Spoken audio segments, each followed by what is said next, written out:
To access the Mini, press and hold the menu button. You can connect your phone to the Adaptiv Mini via the HDMI cable when you utilise an approved converter.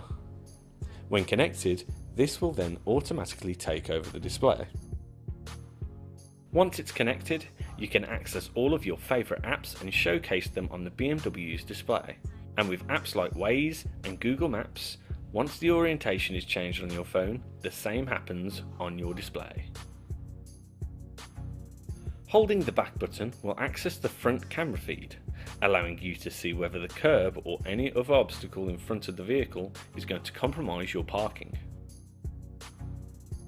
With a reverse camera installed, you will also be able to access the feed when shifting into reverse, again allowing for an easier viewpoint when parking.